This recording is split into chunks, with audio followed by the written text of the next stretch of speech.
பிரியாணி செய்கிறது எப்படின்னு பார்க்கலாங்க. இன்னைக்கு பாத்திரத்தில் வச்சு தம் போடுற மாதிரி தான் நம்ம செய்ய போகிறோம். அதுக்கு அகலமான பாத்திரம் கொஞ்சம் வச்சுக்கிட்டு அதில் தேவையான அளவு எண்ணெய் ஊற்றிக்கோங்க. 2 ஸ்பூன் நெய் போட்டுக்கோங்க ஃப்ரெண்ட்ஸ். போட்டுட்டு தேவையான ஸ்பைசஸ் எல்லாம் கலந்துக்கணும். கலந்துக்கிட்டு 3 வெங்காயம் நீல வாக்கில் கட் பண்ணி வச்சுருக்கோம். அந்த வெங்காயத்தை சேர்த்துக்கிறோங்க. வெங்காயம் சேர்த்துட்டு நல்லா வதங்கணும். வெங்காயம் நல்லா வதங்கணும், பொன்னிறமாக ஆகிற வரைக்கும் நல்லா வதங்கணும். வெங்காயம் நல்லா வதங்கணும் மெயினாக. வதங்கினதுக்கப்புறம் 3 தக்காளி கட் பண்ணி வச்சுருக்கோம். 3 தக்காளியும் அதில் சேர்த்துக்கிட்டு நல்லா வதக்கிக்கோங்க. நல்லா வெங்காயம் தக்காளி ரெண்டும் மிக்ஸ்டாக நல்லா வதங்கணும். வதங்கினதுக்கப்புறம் அதில் கொஞ்சம் மஞ்சள்தூள் போட்டுக்கோங்க.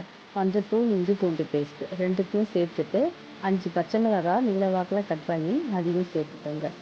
சேர்த்து இப்போது ஒரு கைப்பிடி அளவுக்கு புதினா கொத்தமல்லி சேர்த்துக்கிட்டு அதையும் நல்லா வதக்கிடுவாங்க. நல்லா வதங்கணும். எல்லாமே சேர்த்து ஒன்றா மிக்ஸ் ஆனதுக்கப்புறமா நம்ம கட் பண்ணி வச்சுருக்கிற மஷ்ரூமை அது கூட சேர்த்துக்கோங்க. மஷ்ரூமை சேர்த்துக்கிட்டு நல்லா எல்லாத்தையும் ஒன்றா மிக்ஸ் பண்ணிக்கோங்க. எல்லாத்தையும் நல்லா மிக்ஸ் பண்ணி எல்லாம் நல்லா வதங்கணும். நல்லா வதங்கினதுக்கப்புறம் கொஞ்சம் தயிர் ஊற்றிக்கோங்க.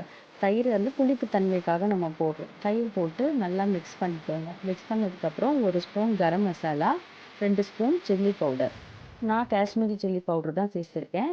அதையே சேர்த்துக்கிட்டு நல்லா வதக்கிக்கோங்க.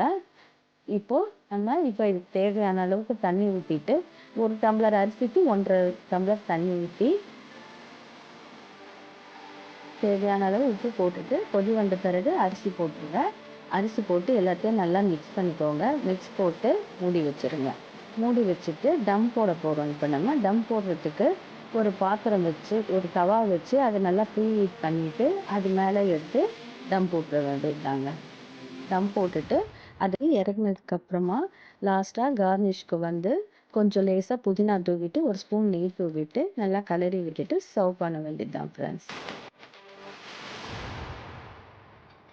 Thank you for watching friends.